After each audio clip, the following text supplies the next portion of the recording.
ասացված կա հաց եւ խրախճանք։ Այսինքն եթե երկրի ինչից է առաջացել, չէ, եթե երկիրը ունի խնդիրներ, ժողովրդի ուշադրությունը շեղի հացով եւ խրախճանքով։ Հաց չեն կարողանում տալ եւ փոխարենը խրախճանք են սարքում։ Այսինքն Սկզբից Հովիկ Աղազարյանի ինձ իմ տեսարաններն էր, հիմա էլ Սրբազանների ինձ իմ տեսարաններն Ես չգիտեմ դա սրբազան է թե սրբազանա չի, ոչ էլ Հովիկ Աղազարյանը ինձ թույլ չի տա այդ նամակները կարդալ, որոնք իրենք համառորեն շրջանառում են։ Չգիտեմ այդ նկարի վրա վիդեոմով է պատկերված։ Բայց դա ուղղակի լկտիության գագաթնակետ է, դա մարդու կյանքի, մարդու ուրեմն պրիվատության, դա ինքը անձնական կյանքի կոպիտ ոտնահարում է։ Եվ դրա համար հիմա Հայաստանում ամենատարածված անեկդոտը որն է, չէ՞ որ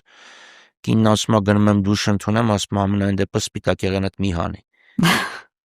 Դա է իրականությունը։ Դա ուղղակի մեծ ցանկացած հայրենակից պիտի հասկանա, որ հեսանք շարունակեն իրեն համ գախտնալսեն կամ համ ուրեմն զուգարաններում արդեն պիտի տեսանկարան եւ ամենայն դեպս զուգարան մտնելուց առաջ մի հատ բան արեք, նայեք տեսեք կամերա կա թե չկա։